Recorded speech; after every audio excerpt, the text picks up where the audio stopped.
The early light fell pale across the hedgerows as the morning train pulled into Nether Grange. Miss Marple, a figure of quiet grace in her dove-gray coat and soft-laced gloves, stepped down onto the platform. The station was still, the fog lifting slowly off the grass like breath. She paused, hand resting lightly on her handbag, eyes scanning the quiet lane ahead. It was not curiosity that brought her here. It was a letter. 3 words, handwritten in a tremulous scrawl, unsigned, and troubling in their simplicity. They never rang. No address, no sender. Just a postmark, Nether Grange, and the unmistakable loops of Lydia Fenn's handwriting. But Lydia had been reported dead the week before. A quiet, unexpected death. A closed coffin, swiftly cremated. And yet, here Jane Marple stood, summoned by ink and silence. A carriage met her. Not a motor car, a wooden trap, driven by an old man who didn't speak except to nod once when she gave her name. As they passed the heart of the village, a square flanked by time-worn stone cottages, a shuttered bakery, and a small church whose bell tower leaned ever so slightly into the wind, Miss Marple noted the absences. No posted funeral notices, no mourning ribbons, no tolling bell. She was dropped without fanfare at the old inn. The landlady, a woman with 2 sharp eyes and flour on her sleeves, offered tea and muttered that the weather wasn't right lately. "Too quiet," she said, not looking at Miss Marple directly. "Too still for spring." That night, Miss Marple walked alone to the edge of the village green, where the church bell tower rose like a stiff-backed sentinel. The bell, which should have tolled for Agnes Fenn's passing, hung silent. Its rope had been cut short, not cleanly, but frayed, like someone had done it in haste and darkness. She circled the tower slowly. The ground beneath the arched door was damp, but not muddy. The lock was old, but it had been turned recently. Not broken, just used. And then she saw it, tucked between a stone and the base of the wooden door, near invisible in the dimming light, was a scrap of fabric, not fallen, but caught on something. She crouched, her joints less forgiving than they once were, and drew it out carefully with her gloved fingers. The cloth was dark green, coarse, threaded with soil.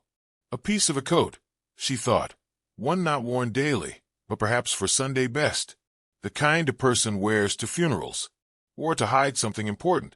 She folded it gently into her handkerchief. No one had rung the bell. No one had grieved aloud. But Miss Marple, who had spent a lifetime reading the silences others ignored, knew one thing with certainty. Someone in Nether Grange had buried more than just a body. They had buried truth. And truth, as she well knew, does not stay buried forever. She rose, dusted the earth from her knees, and stepped back into the shadows, where questions slept with open eyes. Tomorrow, she would pay a visit to the widow. And if Lydia Fenn had truly died, Miss Marple meant to find out why the dead had written her a letter. Because the bell never rang. And it should have. The next morning, Nether Grange lay draped in a fine curtain of rain, the kind that softened outlines and made even lies seem blurred at the edges. Miss Marple stepped out from the inn with quiet purpose, an umbrella in one hand and a small parcel of scones in the other, a customary gesture that could serve as comfort or bait, depending on the company. She followed the winding lane toward the Fenn cottage, her eyes absorbing every detail, the ivy crawling up gateposts, the uneven path worn smooth by time, the faint scent of wet bark rising from the trees. The cottage itself was modest, its curtains drawn, its garden untended, not in neglect, but in the way a home prepares to grieve without knowing what, exactly, it has lost. When she knocked, it was Lydia Fenn herself who answered. The woman stood in the doorway like someone expecting a summons she had dreaded. She looked thinner than Miss Marple remembered, older, though not in years. Her shawl hung loosely from her shoulders, and her face, though carefully composed, bore the strain of someone clinging to composure out of necessity, not strength. "You came," Lydia said quietly, almost with relief. Miss Marple offered a faint smile, holding out the parcel. The train was mercifully punctual. "May I come in, Lydia?" The interior of the cottage was dim and quiet, as though the walls had grown used to silence. A faint scent of beeswax mingled with something older, perhaps lavender, perhaps memory.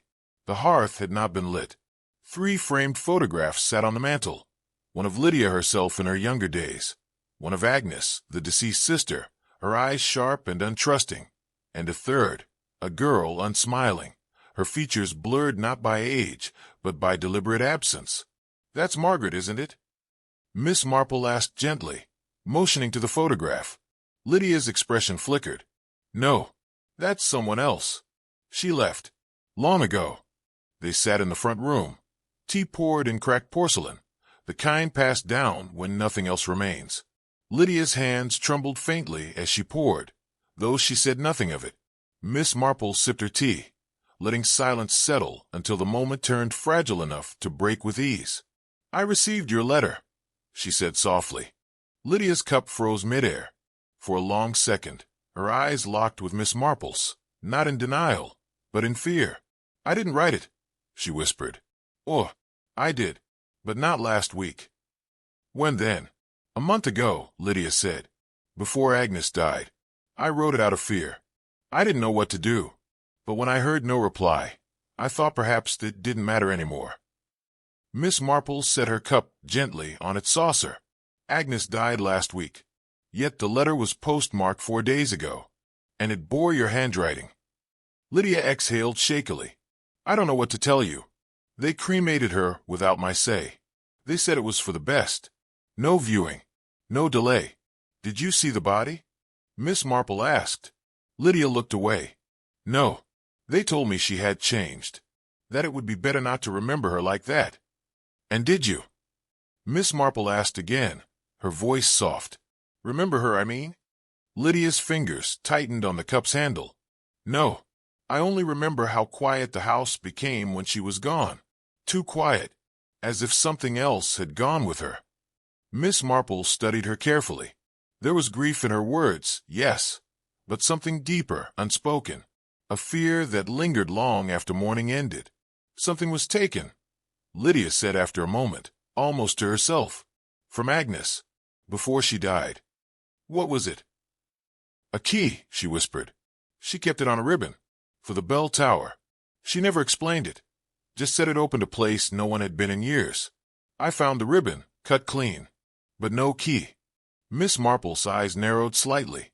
"Keys are curious things. They don't just open doors. They preserve stories others have tried very hard to forget."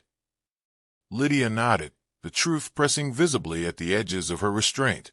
"I think she found something. Something she wasn't meant to find. And I think someone made sure she wouldn't speak of it." Miss Marple stood, her voice quiet but firm. "Then we shall speak of it for her." Outside, the rain whispered through the yew branches as she stepped back into the mist. And though the bell tower remained silent behind her, Miss Marple felt the first tremor of its voice begin to stir, not in sound, but in memory. And memory, when roused, rarely sleeps again. The following morning, the mist still clung to the rooftops, reluctant to release its hold on the village. Miss Marple, after a modest breakfast of buttered toast and weak tea at the inn, made her way toward the bell tower with deliberate calm. The air felt denser there, not with storm or fog, but with memory. As she approached, her eyes scanned the tower's crooked silhouette. It leaned ever so slightly, as if burdened by secrets too long held upright. The door to the tower had been locked, officially, since Agnes Fenn's death. Yet the edges of the lock showed the same thin scratching she'd seen before, not the forceful damage of a break-in, but the subtle signs of someone who possessed a key, yet still hesitated. She traced the edge with a gloved fingertip. Someone had been inside since Agnes died, perhaps more than once. Later that day, she paid a visit to the church groundskeeper, Mr. Rawle, a wiry, older man with shoulders hunched like a sack of coal and hands browned by years of digging and oiling hinges. He was sharpening shears behind the vicarage when she arrived, his back turned and his movements methodical. "Good morning, Mr. Rawle," she said gently, her voice lilting just enough to sound unthreatening. "I hope I'm not interrupting." He paused, not looking at her, but his posture shifted slightly. "Ain't much to interrupt, Mississippi. I wonder if I might ask you about the tower," she continued. "I was told it hasn't rung since Agnes Fenn passed." He grunted. "No need. Cremated folk don't need bells." She tilted her head slightly. But wasn't she meant to be buried in the churchyard? Things changed, he replied too quickly. Miss Marple let the silence draw out between them like thread between needles. You knew Agnes well, didn't you? Mr. Rawls said nothing at first. Then, with a soft, bitter chuckle, he muttered, We all knew Agnes. Some better than they should have. She didn't need to ask more. Not yet. She noted the twitch in his jaw when he said her name, the way his eyes avoided the bell tower, just visible in the distance. And the night she died? She asked, casual as a breeze. You were home, I suppose? He hesitated, only for a breath, but it was enough. Home. Then he added, sick, fevered. No one saw me. Didn't think I needed watching. Miss Marple folded her hands over her handbag. Curious, isn't it? How so many people remember nothing on the nights they most need to. He glanced at her then, a sharp look, all suspicion and weariness. You think I did something to her? She shook her head kindly. I think silence makes a fine place for guilt to hide. Whether it belongs to you or someone else, time will tell. She left him to his shears and his growing discomfort. That afternoon, she returned to the Fen cottage. Lydia was seated near the window, stitching something pale and delicate, something that didn't suit her grief. Her hands moved, but her mind was elsewhere. Did Agnes have any disagreements with Mr. Rawle? Miss Marple asked without preamble. Lydia didn't answer at first. Then, quietly, she accused him of something once. Said he was sneaking into the tower after dark. Said she found boot marks in the dust. But when she told the vicar, he dismissed it. Why? Because Rawle's daughter disappeared 3 years ago. And since then, people let him be. Miss Marple let the silence settle. Agnes believed the girl hadn't run away, Lydia added, even softer now. She thought someone in the village had made her vanish. The bell tower rose like a shadow behind them, silent, watching, and Miss Marple, staring at its outline through the glass, began to sense it, the threads twisting together. A vanished girl, a woman too curious for her own safety, a bell that should have rung and didn't. She folded her gloves and stood. Nether Grange had mistaken silence for safety, but now the silence was beginning to shift. The sun had made a reluctant appearance by the time Miss Marple found herself walking alone toward the bell tower. Morning light filtered through the branches in soft, uncertain shafts, dusting the stone path in gold and gray. Birds chattered as if nothing in the world were wrong, and yet everything in the village, from the damp earth to the turned faces of passers-by, felt weighed down by what remained unspoken. The bell tower loomed ahead, aged and quiet, its door newly unlocked. Someone, it seemed, was no longer trying to keep others out. Inside, the air was thick with the scent of cold iron and damp wood. Miss Marple's shoes echoed on the worn steps as she began to climb, each footfall tapping gently against time. Cobwebs draped the corners, and the stairwell's curve pulled at the light until it vanished into shadow. She paused midway, not from exhaustion, but because something had caught her eye. There, tucked behind the banister's support, was a thin strip of fabric snagged on a nail, dark, woolen, and recent. She removed it gently, folding it into her pocket without a word. Higher up, in the bell chamber, the tower opened like a throat. The great bronze bell sat motionless in its rigging, its rope slack and coiled. Beneath it, the floor was scratched, faint lines, scuff marks, the impressions of something heavy having been dragged. Miss Marple knelt carefully, running her fingers along the wood until she found it. A small, broken hinge, the kind found on an old chest or a concealed panel. She stood slowly, brushing dust from her skirt. Someone had hidden something here once, perhaps not long ago. She turned to leave, but a creak in the floor behind her made her pause. She waited, listening. Nothing, only the sigh of the wind through the tower's slats.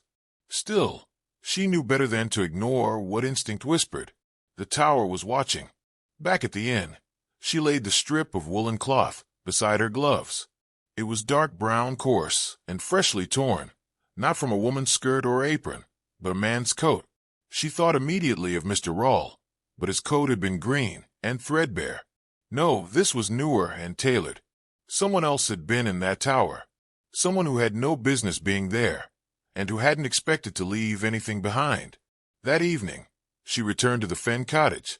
Lydia was in the garden, pruning back the roses, with dull shears and little interest. She didn't look up when Miss Marple approached. "I saw Agnes once," Lydia murmured. "3 nights before she died. She was standing beneath the tower at dusk. Just standing, looking up, as if waiting for something, or someone." Miss Marple remained quiet. "She told me she'd found something," Lydia went on. "Something in the old church records. She said it would change everything. That some people would be furious. She said she'd show me, but she never did." "What kind of people, Lydia?" Lydia's voice grew smaller. "The kind who smile at you during Sunday service, and wouldn't hesitate to burn a truth if it meant preserving their name." That night, Miss Marple reviewed the church's public records. They were clean. Too clean. Nothing older than 15 years. But when she asked the vicar about earlier documentation, his answer was quick and hollow. "Oh, lost in a flood. Years ago," he said, not meeting her eyes. "Floods don't carry off only the inconvenient, Reverend," she replied softly. He offered no defense. The next morning, a local boy brought her a small tin box, saying he'd found it behind the chapel near the tower. Inside was a scorched page, church bookkeeping from 1974, with a name circled in red ink, M. Weatherby. A donation listed, then crossed out, and beneath it a second name, Rawl A. Paid in silence. Miss Marple closed the box slowly. There it was, not a confession, but a ledger of guilt. A list of those who had bought silence, and those who had paid for it in ways far crueler than coin. The bell tower's secret wasn't a ghost. It was a transaction, and someone had finally failed to pay. Rain began again just after dawn, not heavy, but insistent, the kind that seeps through coat seams and thoughts alike. Miss Marple sat quietly in the corner of the inn's parlor, her knitting resting untouched in her lap, her tea growing cold beside her. The tin box, now locked in her travel bag, pressed faintly against her feet, like a reminder. She had no intention of showing it to the police. Not yet. Not until she understood why Agnes Fen had died, and who among the village's smiling faces had most to lose if her voice had endured. After breakfast, she paid a visit to the vicarage. The Reverend, pale and perpetually distracted, seemed surprised to see her, though he masked it poorly. "I do apologize, Miss Marple. I hadn't expected company this early." "Oh, I do find that early hours lend themselves better to clarity, don't you?" she said with a pleasant smile. He offered her tea. She declined. She asked about Agnes, about her time as a caretaker for the church records, about the old tower ledgers, and the post-war funding accounts. He grew uncomfortable. His fingers tapped against the edge of the sideboard. He claimed Agnes had been a woman of strange habits, prone to obsessive thoughts, overly curious, the sort who saw darkness where there was only dust. "And yet," Miss Marple said gently, "you trusted her with the keys." The vicar froze for half a second, only because she insisted on maintaining the place. "She found something, didn't she?" Miss Marple continued, still gently, "something that tied names to money, and money to silence." The Reverend's mouth opened, then closed. He was silent for a long moment before saying, very softly, "She came to me a week before she died. She said someone had altered the records, that there were pages missing from the donation ledgers. She seemed frightened, but determined." "What did you say to her?" "I told her to leave it alone," he admitted, "for her own safety." Miss Marple gave a small nod. "And when she refused?" He didn't answer, but his eyes said enough. Later, back at the village square, Miss Marple watched as Mrs. Weatherby emerged from the baker's with a basket of scones and an expression too carefully composed. The woman was well-liked, younger than many of the villagers, a widow of a generous man who had once funded half the parish's repairs. But Agnes's note and the ledger scrap had placed her name alongside Rawls, not as victim, as benefactor. Miss Marple followed discreetly as Mrs. Weatherby crossed the lane and disappeared into the rectory garden. A moment later, she reappeared beside the vicar, and the two spoke not as acquaintances, but as co-conspirators. Not fearfully, but in whispers sharpened by calculation. Back at the inn that evening, Miss Marple was visited by the church's oldest member, Mrs. Aldwin, a woman with brittle bones and an inconveniently honest tongue. "I saw you speaking with the vicar today," she said as she sat across from Miss Marple. "I hope you know that man wasn't always so sanctified." Miss Marple smiled faintly. "No one ever is." Mrs. Aldwin leaned in. "Agnes kept a second copy of everything, you know. She was obsessive that way. Paranoid, maybe, but careful. She told me once, if anything happened to her, the truth would be in the tower." Miss Marple's eyes narrowed ever so slightly. "In the tower?" Mrs. Aldwin nodded. "There's a storage panel behind the belfry ladder. No one ever checks it." Miss Marple thanked her gently, and once again packed her gloves. That night, beneath a reluctant moon, she returned to the bell tower alone.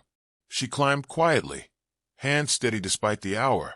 There, behind the ladder, she found it, a cloth-wrapped bundle, tied with twine and sealed with wax.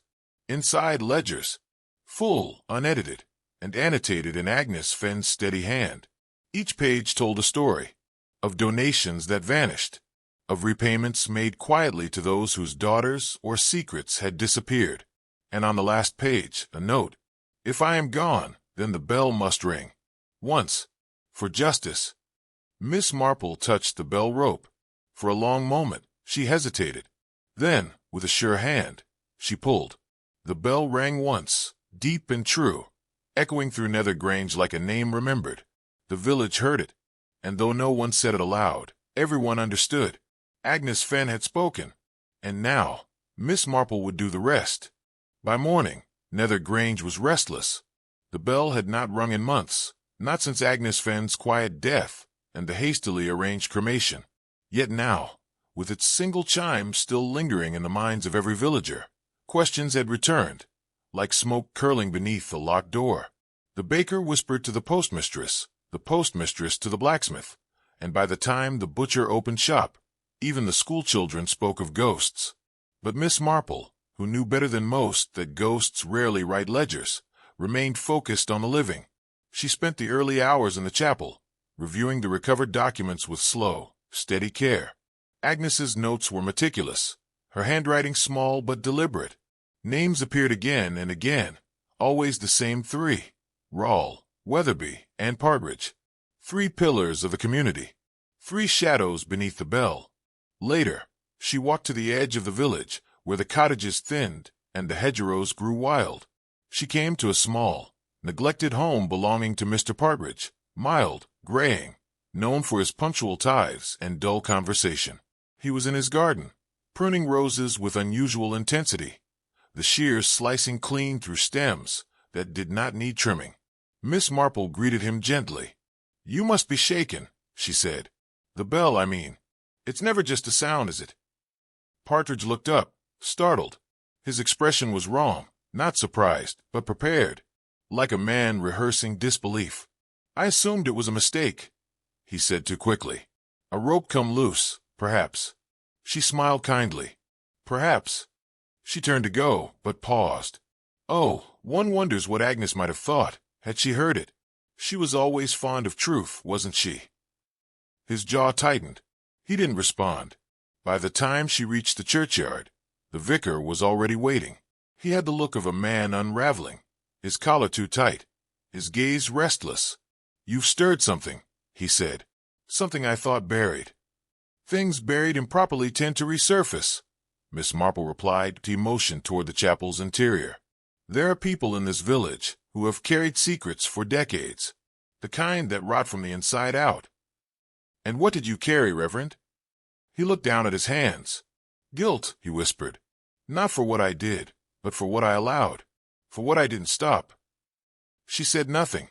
Sometimes silence made confession inevitable. That evening, the town gathered again, not for church or fete, but for a meeting called by Miss Marple herself.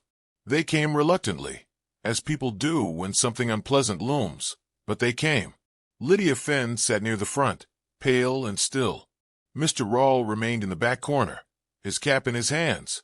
Mrs. Weatherby, elegant as ever, had not arrived at all. Miss Marple stood calmly, her voice soft but firm. "I've come into possession of records. Ledgers. Written by Agnes Fenn, who many believed was merely eccentric. She wasn't. She was meticulous. She kept copies of donations, withdrawals, and notes that tie several of you to transactions meant to stay quiet."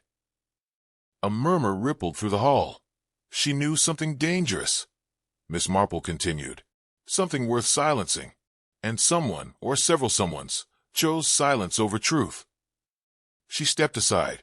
The constable, who had been summoned quietly earlier that day, emerged from the side door, a folder in his hands, but before he could speak, Mr. Partridge stood.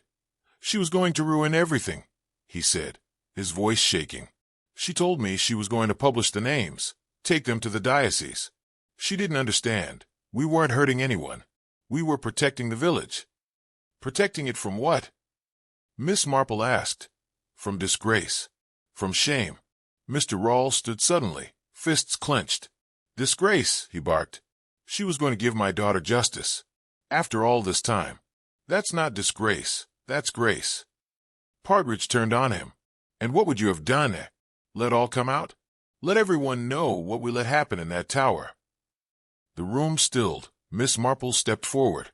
"There's no protection in silence," she said. "Only delay. And sometimes delay leads to death."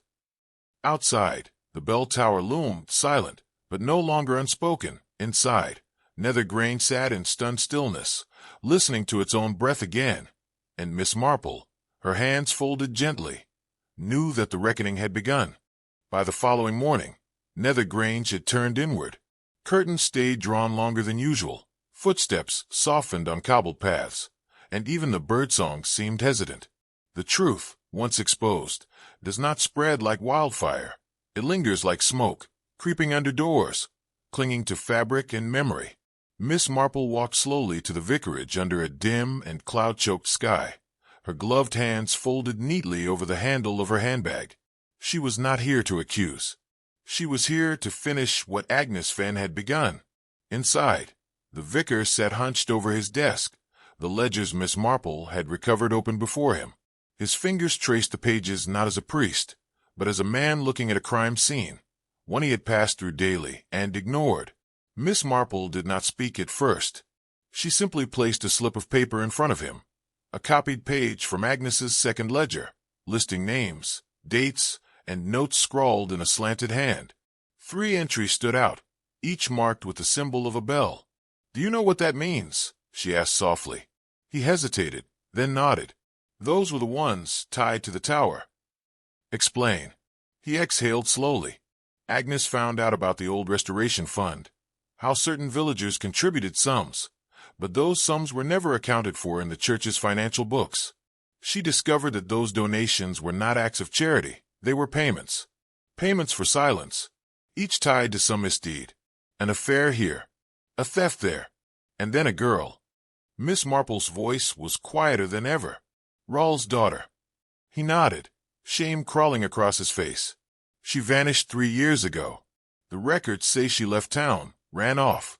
But Agnes found a page in the bell tower log, an entry she believed was written by Rawls himself, long after the daughter was presumed gone.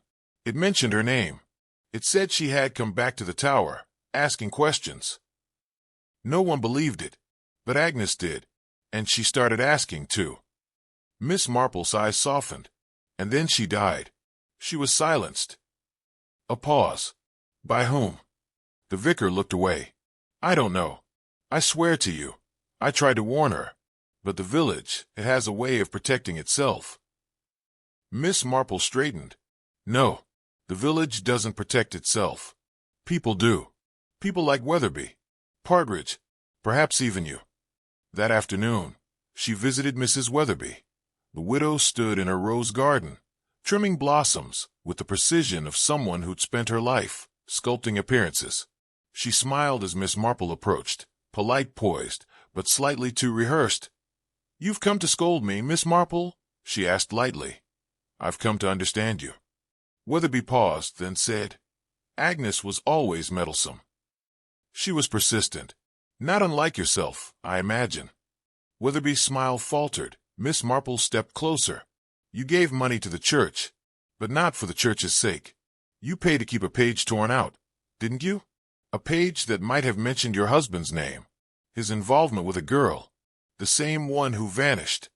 She was a liar, Weatherby snapped, the mask cracking. She would have destroyed everything that my husband's reputation, my family's name. She deserved to be heard, Miss Marple said, and so did Agnes. Silence stretched between them. Then Weatherby turned away. She was going to take it all to the council. She said she'd expose the lies. And I knew once she did, the whole village would know. I didn't kill her, but I didn't stop what came next. You gave your silence. I gave my survival. Miss Marple looked up at the tower in the distance. And now, I give the truth, or what's left of it. By nightfall, the constable had gathered all three, Weatherby, Partridge, and Rawle. Each confessed in their own way, not always to murder, but to the cowardice that made it possible. Agnes had not fallen by accident. She had confronted them, threatened exposure, and in the struggle, someone had pushed too hard. It didn't matter who delivered the final shove. They had all stood behind it. Miss Marple returned to the bell tower one final time. The lantern was still hanging by the stairs where Agnes had left it weeks ago. She lit it, just once, and placed it on the steps, not for warning, not for fear, but as a grave marker for Agnes, for Rawle's daughter, and for the truths the village had tried so long to bury. By dawn, the storm that had loomed all night finally broke. Rain swept across Nether Grange in long, silvery veils, soaking the cobbled lanes and sluicing the roofs with a kind of desperate grace, as though the village itself was attempting to rinse clean the stains it had chosen to ignore. Miss Marple stood quietly beneath the inn's overhang, her umbrella angled against the wind, her eyes resting on the silhouette of the church tower, rising solemn and dark through the gray morning light. The bell had not tolled in months, not properly, not with purpose, but now it seemed to stand ready, as if it too sensed that the time for silence had passed. At the vicarage, preparations were underway, not for a wedding or a service, but for a reckoning. The constable, young but thoughtful, had confirmed what Miss Marple already suspected. Agnes Fenn's death had been no misfortune of age or accident. The scraps of evidence, collected carefully like pins to a pattern, revealed what the village had tried so long to forget. Too many alibis stitched too neatly, too many ledgers conveniently incomplete, too many names that reappeared in just the wrong places. But what changed everything was what the constable placed into Miss Marple's hands that morning. A sealed envelope found beneath a loose board in the bell tower's floor, its edges brittle but unbroken. It had been addressed, in Agnes's firm and slanted hand, to Miss Marple herself. She read the letter alone, seated at the base of the bell tower, her back to the cold stone, the gray light pooling through the high windows above. Agnes's words were not an accusation, but a lament, a quiet, resigned account of a woman who had watched her village rot behind curtains of charity and polite deceit. She spoke of a tower that had become a hiding place for the unspoken, of a community that worshipped its own reputation more than truth, and of the girl, Rawle's daughter, who had returned in secret only to vanish again under the same shadow her childhood had fled. Agnes had tried to help her, had harbored her, and for that, she had paid the price. "I didn't come here to die," she had written, "but if I must be the echo that breaks the quiet, then so be it." Miss Marple folded the letter carefully, her mind not on the names now, but on the spaces between them, the silences too deliberate, the kindnesses too carefully timed. What Agnes had uncovered wasn't just theft or betrayal.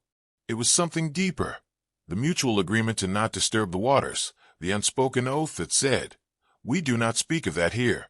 And in every village, Miss Marple had learned, such oaths were more binding than law. That afternoon, for the first time in months, the bell rang again. It rang not in mourning, not in accusation, but in remembrance. Miss Marple had insisted on it, and the constable, his eyes older than his years, had agreed. Villagers gathered in the chapel, not because they wanted to, but because something had shifted. They stood under the sagging rafters and the leaded windows, listening as the bell called them to bear witness, not just to a crime, but to a truth long buried beneath their own complicity. The truth about Agnes, about Rawle's daughter, about themselves. Afterwards, as the last echoes faded and the chapel emptied, Miss Marple stepped out into the clearing dusk and found Lydia Fenn waiting at the gate. Her hands were clasped in front of her, her back straight despite the grief she carried. She would have been proud, Lydia said softly. She was proud, Miss Marple replied, eyes still fixed on the tower. That's what frightened them most. And then, high above them, the bell tolled once more. It rang low, steady and true, no longer a relic of guilt or fear, but a marker, a promise, a sound not of endings, but of remembrance. And Nether Grange, still rain-slicked and hushed, stood at last in the honest quiet of truth. The morning after the bell rang, Nether Grange felt quieter, not peaceful, but reflective, the kind of hush that follows the lifting of a heavy curtain. Villagers moved slowly, greetings softer, eyes more cautious. A shift had occurred, small, but permanent. Miss Marple took her morning walk through the village, pausing at familiar places. The bakery windows steamed with warmth, the vicarage curtains twitching, and the church tower still standing solemn above it all. She met the constable by the churchyard wall. He looked thoughtful, almost burdened. She didn't mean to die, he said quietly. No, Miss Marple replied, but she did mean to be heard. Back at the vicarage, formalities began. Statements were taken. Truths, long buried beneath courtesy, surfaced.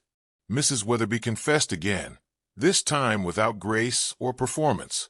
Her guilt was real, but her crime was silence. Partridge's confession unraveled under gentle questioning. It had been Rawle who panicked.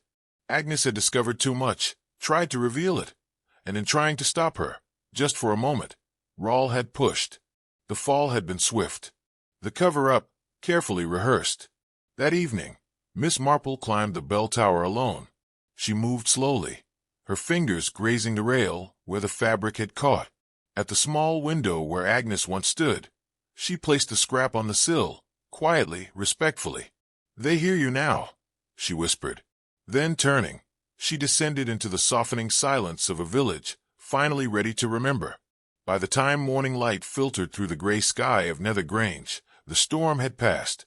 Not just a one of weather, but of truth. The village, though unchanged to the casual eye, held itself differently now. Doors that once stayed shut stood ajar. Conversations began not with pleasantries, but with pauses. And beneath the cobbled charm, a reckoning had quietly taken root. Miss Marple took her tea on the end small porch, her knitting resting untouched in her lap. Word had spread quickly. Rawle had turned himself in just before dawn, his face drawn, his voice cracked with confession. There had been no plan to kill Agnes, only a moment of fear, of pressure, of silence. But that moment had changed everything. Mrs. Weatherby, too, had accepted her part in it. The cover-up, the hush money, the donations made not out of piety, but out of panic. The village, to its credit, did not rally behind her this time. It simply listened. At midday, the bell rang one last time. Not for mourning, not for ceremony, but because Miss Marple had asked it to. Its chime was softer now, worn at the edges, but it echoed across the rooftops and fields with a kind of steadiness that felt earned. She stood beneath the tower as it rang, Lydia Fenn beside her, eyes closed, hands clasped. "Do you think it's over?" Lydia asked softly. "No," Miss Marple said. "Truth doesn't end things. It just begins them properly." And with that she folded her hands, gathered her coat, and walked the quiet path to the station, the sound of the bell fading behind her, not as a warning, nor a farewell, but as something far more powerful, a memory that would no longer be silenced.